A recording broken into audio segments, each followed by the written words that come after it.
¿Cómo tomar buenas decisiones tanto en el plano personal como en el plano laboral? Es justamente el tema que estaremos tratando el día de hoy. Para ello hemos invitado a dos especialistas en la materia que nos van a ayudar a entender un poco y además darnos esas recomendaciones para tomar buenas decisiones, sobre todo cuando ya estamos a punto de finalizar un año e iniciar un año nuevo. Es importante tomar decisiones. Tenemos en el estudio a Julia Alcibiades, quien es doctora en Ciencias Políticas, profesora de la Universidad Central de Venezuela, y también a Pablo Lira, es doctor también en Ciencias Políticas y profesor también de la Universidad Central de Venezuela. Bienvenidos, gracias por atender a nuestra invitación el día de hoy, acompañarnos acá en Soluciones. Como decía al inicio, estamos ya por finalizar un año e iniciar un año nuevo. Y pues el tema de tomar decisiones cuando vamos a iniciar un año nuevo es importante, ¿no? Creo que todos iniciamos el año queriendo hacer cosas nuevas y el tema decisión es algo que es principal o es primordial. Pero yo quisiera iniciar esta conversación con ustedes justamente definiendo qué es una decisión. Es una pregunta compleja. Lo primero que hay que precisar es que decidir tiene que ver con la temporalidad futura. Y parte de nuestras investigaciones en el campo organizacional, tanto Pablo como yo, no solamente somos profesores, tenemos una larga trayectoria tanto en el sector privado como en el sector público. Decidir tiene que ver con configurar el futuro y tiene que ver con un hacer, no meramente con un contemplar. En el plano personal, confrontar el futuro y convencernos que tenemos que hacer algo quizás distinto o asumir una dirección que no habíamos previamente tomado, genera miedo. Y creo que lo primero que hay que hacer es reconocer el miedo de cara a no sé qué va a salir para mí o cuál va a ser las consecuencias para mi vida de tomar un camino distinto o enfrentar un reto de otra manera o decidir simplemente dar un gran giro. Ese sería el primer tema quizás que habría que elaborar. Va muy ligado entonces, según esta explicación que Julia nos ha dado hoy, el miedo con la decisión, ¿no? El miedo a eso desconocido que no sabemos qué va a venir tras la toma de una decisión.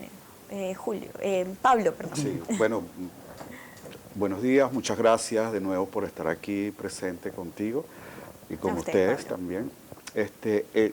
Ciertamente tiene que ver, como decía la profesora Julia, con el futuro.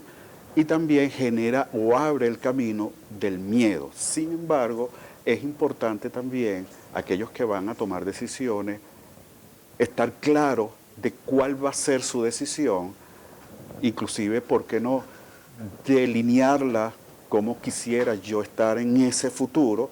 Y a partir de ahí, ubicación, es decir, dónde estoy ahorita, qué tengo, qué necesito hacer, por dónde me voy, de manera tal de que el miedo se vaya también. El miedo es importante, ¿sí? Sí. Es un querer no querido, pero usualmente Es la importante vida, sentirlo. porque la vida es un proceso de decisiones.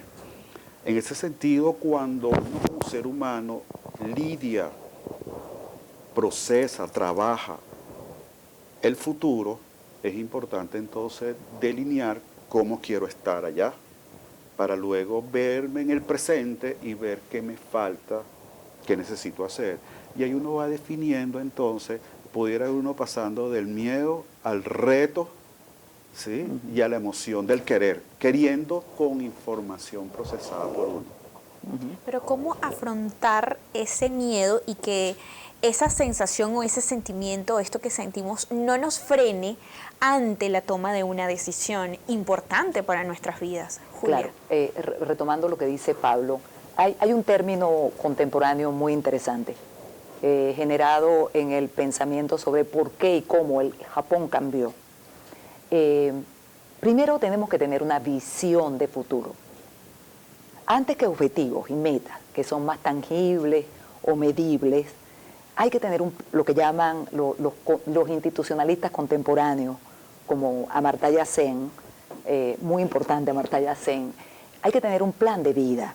Y para tener un plan de vida hay que tener una visión de cómo queremos vernos en un tiempo dado. De hecho, en los sistemas educativos más complejos, como en Europa y en los Estados Unidos, se suele en bachillerato, ya cuando se llega el momento de culminar esa etapa de la formación, plantear fichitas o una hojita de rotafolio, cómo me veo en 10 años. ¿Sí? Eso ayuda para que el miedo se vuelva un reto. Claro. Pero luego, en 10 años, hay que hacer mucho. Y en consecuencia, además de la listica del espíritu de la Navidad, usted sabe que está muy de moda entre nosotros, es no solamente qué quiero apuntar dentro de esa visión para el próximo año, sino cuáles serían las metas medibles por trimestres o por semestre que nos permitan ir monitoreando que la decisión tomada pues va en el sentido correcto. Hay varios tipos de decisiones, o sea, hay una forma de clasificar esas decisiones. ¿Cuáles son? Bueno, mira, yo voy a decir algo, depende mucho del observador o de la persona quien está vivenciando en ese momento una toma de decisiones. Hay algunos que dicen que para los que están enamorados el tiempo es muy rápido y para otros el tiempo es muy lento, ¿no? Y entonces, en ese sentido, de la forma como tú te imagines o te visualices en esa, digamos, tu historia personal, porque estoy hablando del contexto personal, ahí la historia, mis creencias, mis intereses, mis preferencias, juegan mucho para uno poder calificar una toma de decisión. Y si uno tiene un pensamiento a corto plazo, mira, probablemente todas las decisiones son para mañana. Claro. Y en ese ir y decidir uno se llena precisamente de estrés y algunas veces, y muchas veces, como estoy de acuerdo, en tener esa visión, esas metas y que tengan unas características, porque esas metas también tienen unas características que sean medibles, que sean realizables, que sean factibles, porque muchas veces nosotros mismos nos mentimos a nosotros mismos. Entonces, eso es importante, situarse en cuanto a lo que quiero, dónde estoy y qué necesito hacer. Decisión de necesidad imperativa, ¿qué es? Adicionalmente a las preferencias, el plan de vida, la visión y las metas, también es muy importante entender en qué contexto estamos, ¿sabe? Porque no es lo mismo, por ejemplo, tomar una decisión, si tenemos, por ejemplo, una casa de habitación que ya está bien estructurada, que tenemos todas las cosas que queremos, probablemente las decisiones serían cómo mejorar el espacio donde tenemos la sala de la televisión o unas nuevas lámparas o cortinas. Pero si hemos decidido más bien, vamos a vender esta vivienda porque necesitamos, vamos a buscar una nueva, pues allí el reto es mayor. Y allí surge que hay una diferencia entre el querer y el poder. Y esta diferencia, saber, poder, es muy interesante.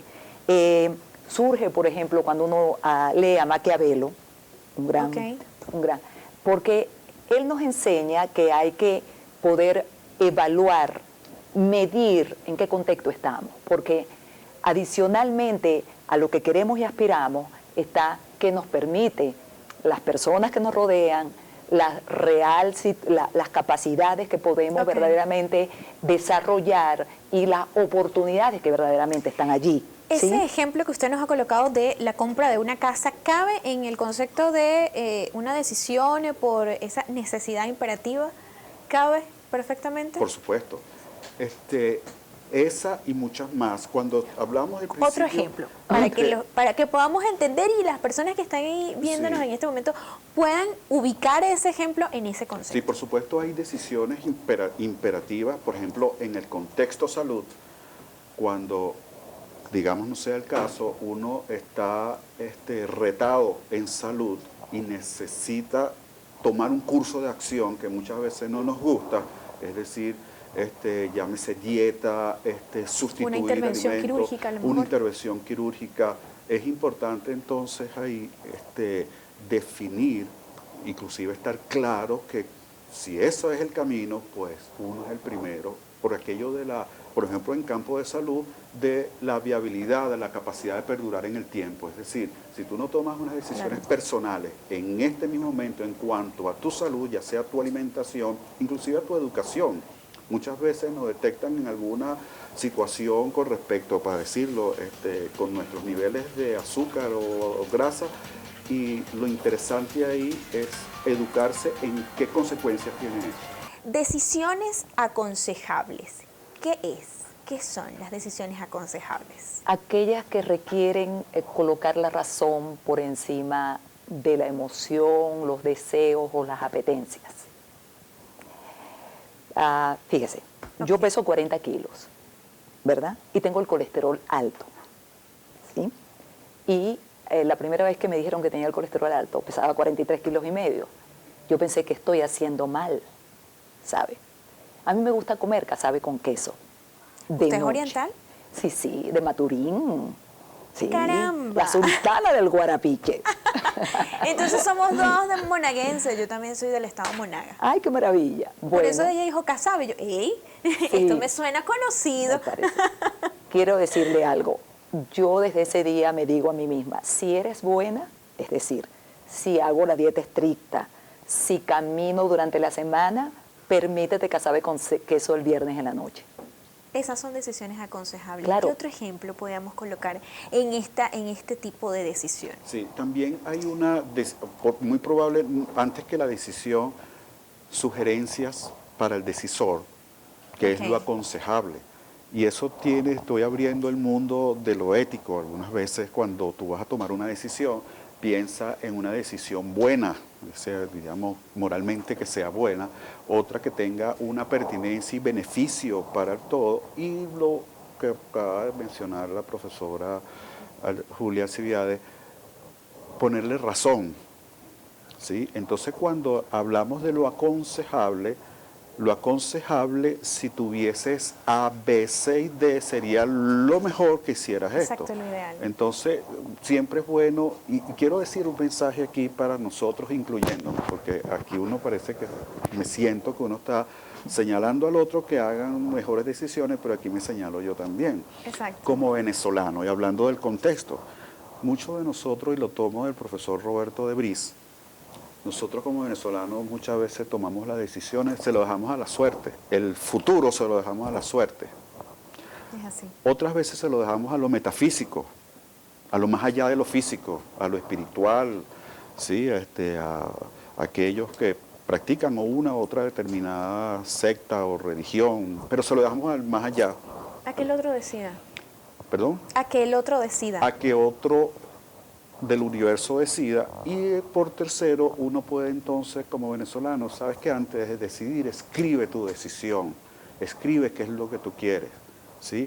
Ponte a pensar en lo que escribiste, las consecuencias que esto tiene, porque a través de la reflexión tú llegas muy probablemente en un acercamiento en lo que tú quieres en realidad, antes que dejarlo a la suerte o dejarlo a lo metafísico, a las runas, o sí, o a estas que son interesantes, que Claro. te ayudan, te compensan, pero en la medida en que tú hagas reflexión sobre lo que tú quieres, estás más parado en ti mismo. ¿Dónde caben las decisiones deseables? En el plano de las apetencias, las emociones, los apetitos. El mejor ejemplo son las relaciones. Las relaciones de pareja. Sí, las relaciones de pareja. Cuando uno amo mucho a esta persona, ¿sí? Pero, caramba, descubrí que es alcohólico. Me pasó con mi primer novio. Era perfecto, ¿sí? Hasta que un día tuve que irlo a buscar y lo encontré jugando dominó y bebiendo whisky. Era otra Venezuela, se podía todavía beber whisky.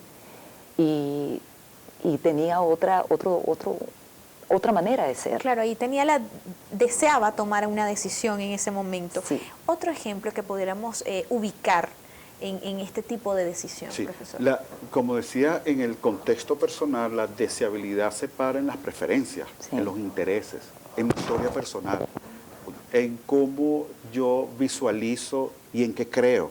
Las creencias son importantes para eso, ¿sí? Entonces, en ese sentido, la deseabilidad tiene un mundo de posibilidades, porque se basa precisamente más en la emoción del querer ser Sí. Claro. o del desear que en la pertinencia, como decíamos, de lo aconsejable y de lo pertinente. ¿Qué pasa cuando pensamos tanto para tomar una decisión importante en nuestras vidas? ¿Es recomendable estudiar tanto, pensar tanto? Pero depende de qué tipo de pensamiento, porque cuando uno está entrampado en lo que uno desea, uno piensa en círculos y no camina hacia una solución. Por eso es que la dosis de razón es importante. Entonces, hay muchísimos autores, sobre todo gente que hace coaching, ¿verdad? Que lo que sugiere es que uno pueda determinar qué es aquello que va a agregar valor a futuro. De manera que la dosis de racionalidad se imponga, en el sentido correcto de imposición, sobre aquello que uno meramente desea. Y esto es aplicable creo que a todas las áreas de la vida, desde las dietas, las relaciones o los cambios que uno tiene que hacer con respecto a uno mismo para poder enfrentar una nueva situación. Por los estudiantes que inician la universidad, descubren que su manera de estudiar, su manera de tomar apuntes, su manera de asistir a la biblioteca, su manera de usar la internet, todo eso tiene que ajustarse a algo a lo que no estaban acostumbrados antes. Y hay una lucha allí entre el hábito, si me permite usted, y aquello que es conveniente a futuro. No siempre cuando tenemos una decisión por delante que tomar, tenemos varias opciones. Probablemente es o tomas la decisión porque no tienes otra opción, o hay casos en los que pues tenemos varias opciones y por una debemos decidir. ¿Cuál es la diferencia? ¿Qué hacer? ¿Cuáles sus recomendaciones ante ese caso en el que tenemos varias opciones y hay que decidir por una, sea en la vida personal o en el plano laboral, o solo tenemos una sola y no hay otra opción? Una palabra clave o una acción clave ante una situación en que hay que tomar la decisión y no dar vuelta atrás, hace referencia a las consecuencias. Sí. Cuando tú sabes que esa es la decisión, ya que la tienes ahí, ve más adelante las consecuencias una vez tomada. Es decir, el plan B. Okay. Porque muchas veces el plan B sale desde el momento. ¿Qué hacemos ahora? Pero si tú sabes que la decisión es esa, es interesante ver qué pasa una vez tomada, qué me pasa personalmente a los que están a mi alrededor, por aquello también de la actuación ecológica, ¿sí? Y algunas veces es lo que yo llamo también aprendido de la profesora Julia Arcibiades, del carácter de la decisión. Cuando es el carácter de la decisión, y eso está en cualquier contexto, a nivel de país, a nivel de organización, a nivel individual.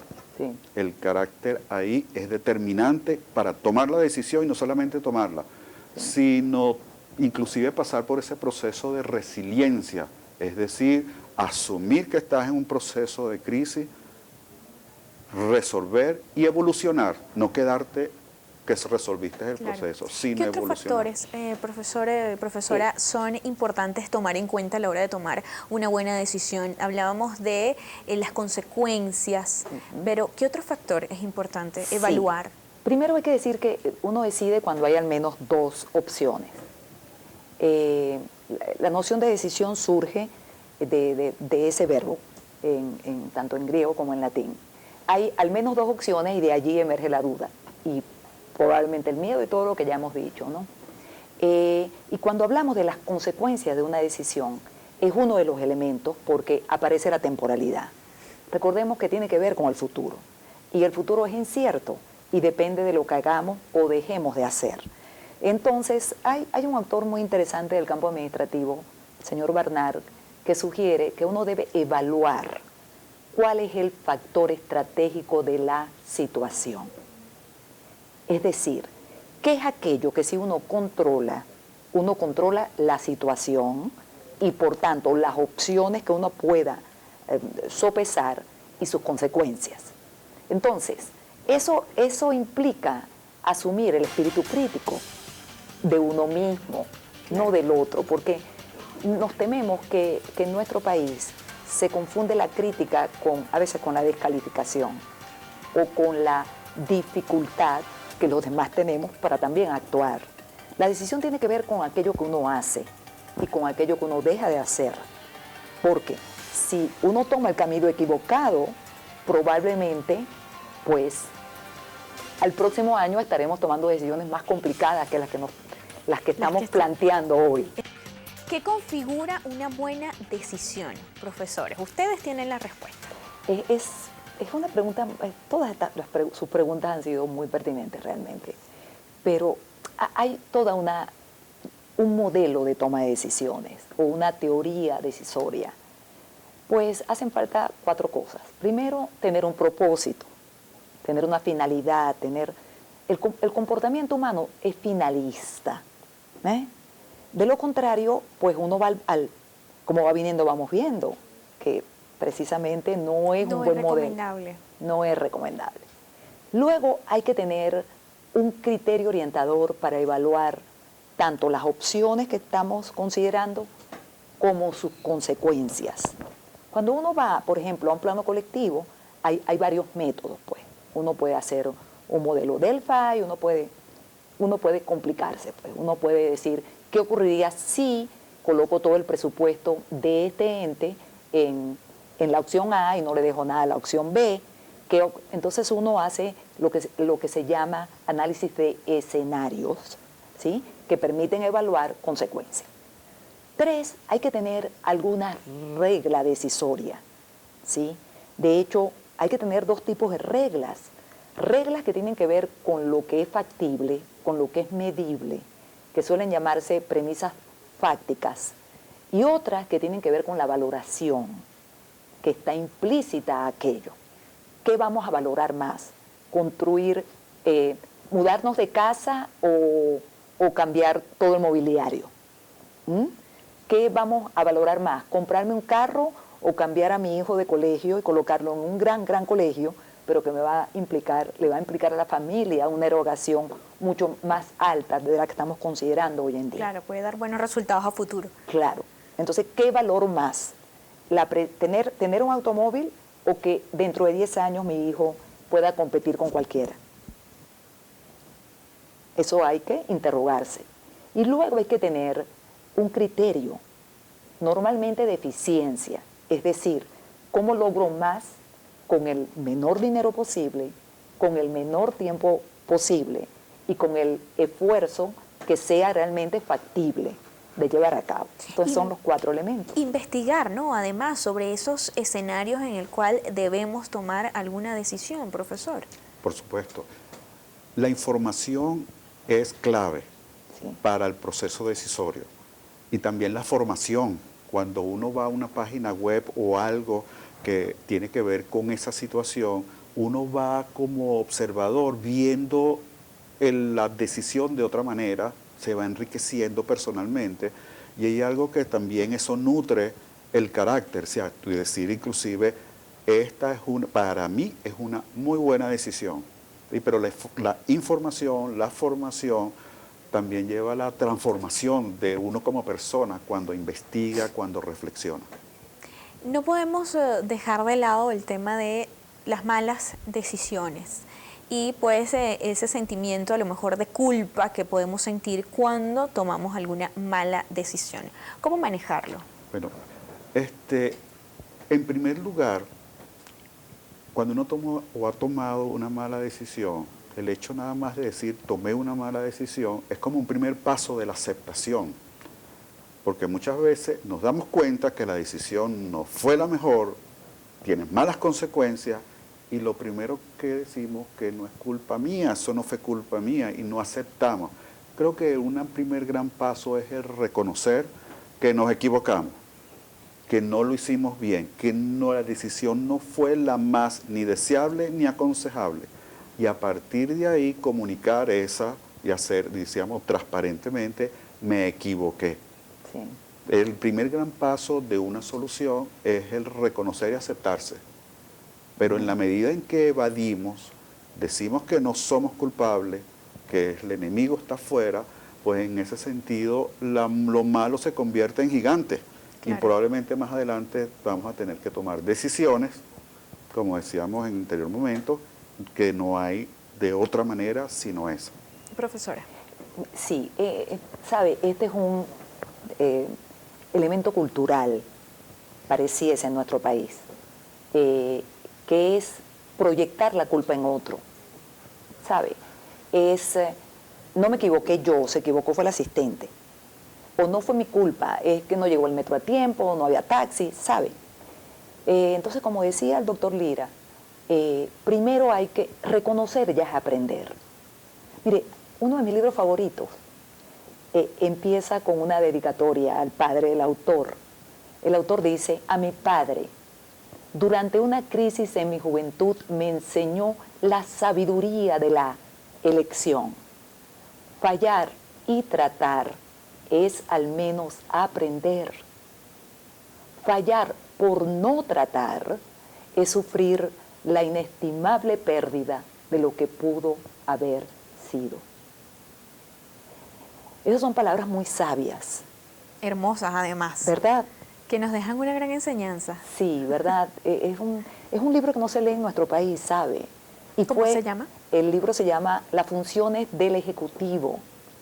El libro está en inglés, su traducción al español francamente no es buena, ¿verdad? Es un libro de 1938 y es el libro que introduce el concepto de decisión y de organización. Más tarde, Herbert Simon, Premio Nobel de Economía del 73, coloca la teoría de la decisión y la decisión como el eje del hacer político y administrativo. Es el tema de la toma de decisiones, llevándolo al ámbito de país, al ámbito político. Muchos criticamos las decisiones que toma algún sector o las decisiones que está tomando otro sector. Pero ¿cómo podemos definir si esas decisiones que estamos criticando son malas o son buenas?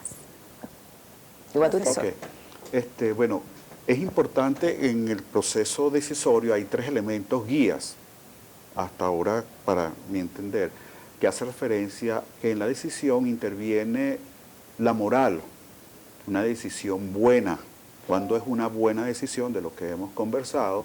En segundo lugar, eso habla de lo moral. Lo segundo tiene que ver con es bueno para el colectivo, ¿sí?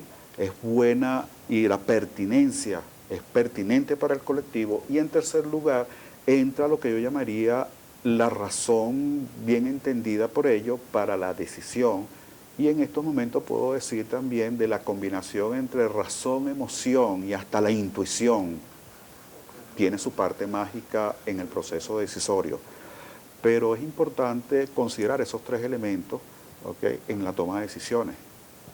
¿Puedo agregar algo allí? Claro que sí, profesora. Hay dos términos que parecen alejados del debate público en nuestro país. Uno es el término impersonalidad, el otro imparcialidad. Son conceptos de maletín en ciencia social, ¿sí? ¿Cuál es, de este autor que le referí antes, cuál es su gran tesis para orientar una decisión pública? Que el fin sea impersonal. Porque si es personal para alguien. Claro. ¿Ve? Cuando uno habla de un elemento macro, ¿sí?, allí tienen que intervenir elementos que no son aquellos que son aplicables al plano meramente personal. Se lo voy a decir de una manera sencilla. Una organización no es un club. Las organizaciones no existen para uno llevar a los amigos. Existen para generar bienes sociales, ya sean de carácter económico, de carácter moral, de carácter industrial, de carácter público, ¿sí? Entonces, los fines tienen que ser impersonales y el proceso de toma de decisiones imparcial.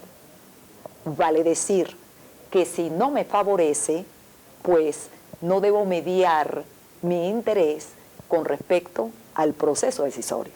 Y por eso, como le decía, este premio Nobel de 1973 al economista Herbert Simon, él argumenta que una cosa es el comportamiento personal y otra cosa es el comportamiento en colectivo, él lo denomina comportamiento organizacional.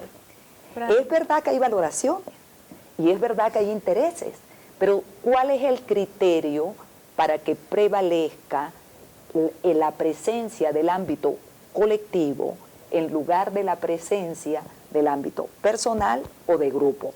Esa es la pregunta. Por ejemplo, en el caso cuando vamos a cambiar de empleo, ¿qué recomendaciones son importantes y que ustedes nos pueden dar el día de hoy para tomar esa decisión? Porque pues estamos en una zona de confort y cambiar de empleo, cambiar la rutina puede ser chocante con esa zona de confort en la que nos encontramos. Sí. Pablo. Ok.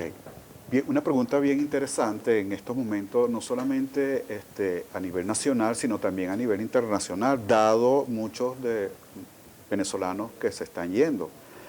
Pero vamos a hablar primero en lo que se mencionó. Cuando yo voy a buscar empleo, primero parte dónde estás ahorita que te ha hecho acercarte a esa decisión, porque muchas veces pensar de que reconocer que estás haciendo de una manera que necesitas mejorar es importante. Entonces a lo mejor es que, mira, es una cuestión personal de hacer un mejor trabajo, por ejemplo.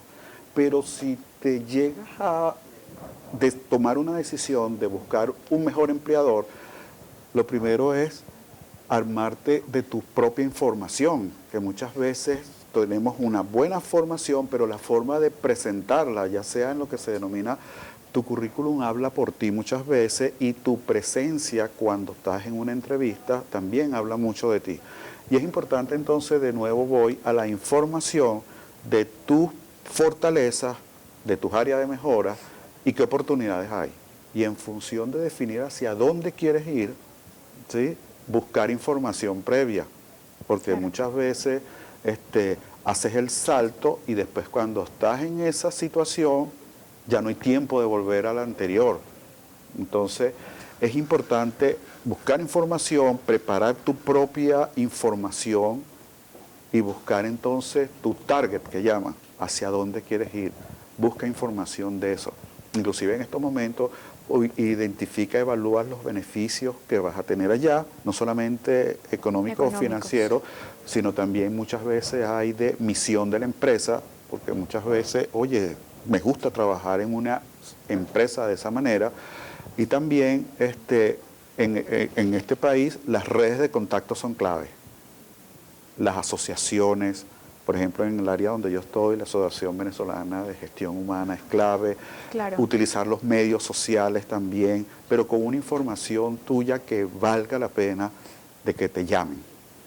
Justamente usted tocaba el tema de los venezolanos que han decidido dejar el país e irse a experimentar en otro país, a buscar nuevas experiencias. ¿Cuán difícil es tomar esa decisión? Sí. ¿Cómo se puede tomar una buena decisión en ese caso, de dejar tu país por otro? Sí. Es otra cultura, otro idioma, quizás. Sí. Creo que hay que introducir dos conceptos más de las ciencias sociales contemporáneas. La idea de competencias y la idea de libertades sustantivas. Si usted está en una situación en la cual todo aquello que usted puede llegar a dar está constreñido o limitado, pues usted no va a estar bien con usted mismo. Y tengo muchos amigos que han emigrado. Yo diría que el 90% es porque las oportunidades profesionales que se le presentan en otro país son más atractivas, vamos a decirlo así, de cara al plan de vida de esas personas que las que tienen en este país. Pero por otro lado, las libertades no es meramente lo que aparece en el texto constitucional. En el caso nuestro, el título 3 de la Constitución es ¿qué voy a hacer yo con mi vida? ¿Cómo voy a sentirme yo mejor conmigo misma?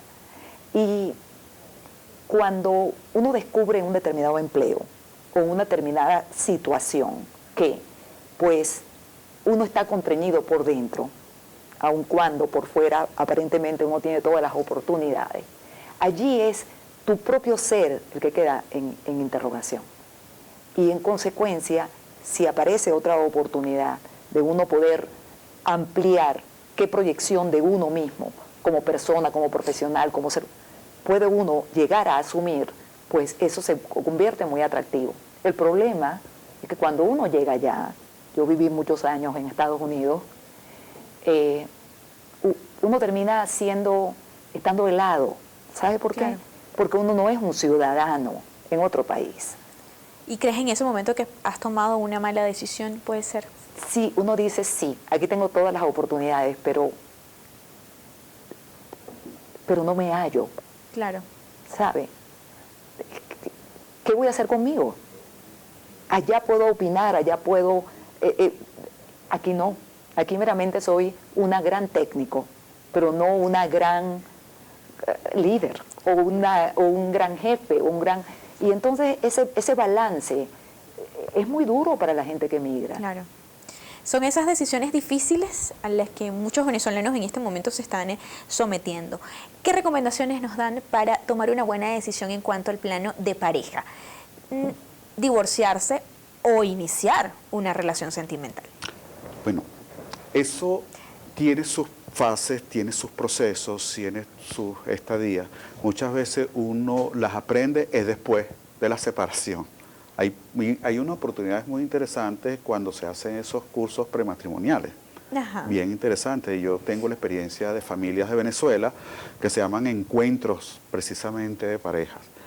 Y ahí es un momento, fuera de eso, en el tiempo de conocerse, delinear el proyecto común. ¿Para qué queremos estar unidos?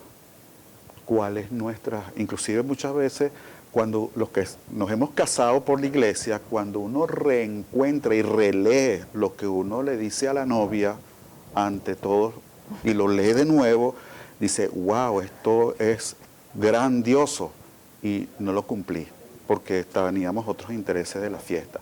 Sin embargo, es importante cuál es el proyecto de lo que decía la profesora Julia anteriormente, cuál es el propósito común compartido de nosotros dos y qué vamos a hacer de aquí en adelante, y definir los roles de cada uno.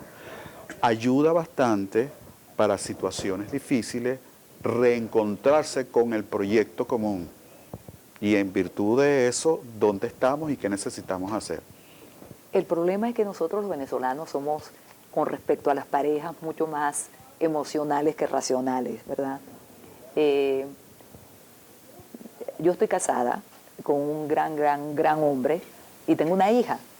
Y lo que puedo decirle es que al principio era la emoción de estar juntos y ahora es el reto de construir una familia estable, lo que colocamos como propósito compartido. Porque uno cambia, ¿sí? No es lo mismo la etapa primera, que es la de la luna de miel, Claro. que 25 años después, ¿verdad? Pienso que uno debe crecer con el desarrollo de la pareja. Hay una decisión importante y no quiero dejarla, ya tenemos que despedir, sin embargo quiero su recomendación corta, rápida. Es los estudiantes. Salimos del bachillerato y tenemos que tomar una decisión en qué nos vamos a formar, qué vamos a hacer en un futuro. Es una de esas decisiones importantes en nuestra vida, Sí. más allá de a lo mejor dejar el país, cambiar de empleo, casarnos, divorciarnos, pero esa decisión de qué queremos ser y en un momento en el que estamos en adolescencia. Sí. Bueno, hay muchas instituciones, conozco en particular una que siempre nombro en esto, que es el Colegio San José de Tarbes, no propaganda, no, pero ese colegio se ha tomado en serio a sus estudiantes desde tercer año, cuarto año, ir identificando su vocación y los ayudan con un equipo de psicólogos licenciados en educación y en cual ellos mismos no se enfrentan, sino empiezan a conocer aquellas cosas que les gustaría continuar y predefinen unas áreas de atención. Muchas universidades también, tanto la Central, tiene su programa para aquellos estudiantes que van a estudiar en la UCB y muchas otras también, la Universidad Católica, de ir preparando a aquellos estudiantes de la vida universitaria y de aquellas carreras a las cuales deciden. Después vendrán los exámenes de admisión y todo ello. Tengo la experiencia muy particular de mi hijo Miguel, que quería estudiar varias cosas a la vez. Y por supuesto pasó por todo lo del colegio, pero a su vez también busqué la ayuda de una orientadora. Claro. Y lo sometió también a sus pruebas. Él mismo vio sus creencias, lo que quería estudiar, y tuvimos la oportunidad de que tuviera la experiencia tanto en economía como en sistemas. Qué bueno. Al final, cuando él volvió a sus resultados, tomó la decisión de estudiar economía. Está estudiando economía y está más claro y está seguro en lo que estaba estudiando, distinto a mí, que fue al final que dije, bueno, me tendrá que gustar, y con el tiempo y la práctica me gustó. Pero no hay nada mejor cuando tú tomas una decisión con información, Claro. y con que te presentas esa. Inclusive no es fácil estudiar eso, y lo ha vivenciado, ha sorteado, porque tenía ese objetivo claro. Wow. Yo creo que Profesora. todos necesitamos reconocer que,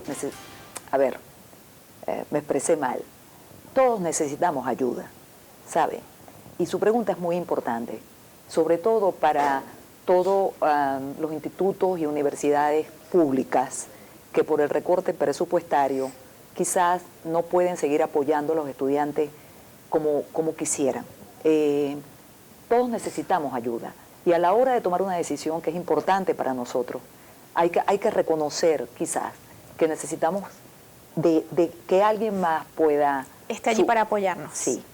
Muchísimas gracias. Lamentablemente pues llegamos al final del programa, un tema interesantísimo, cómo tomar buenas decisiones.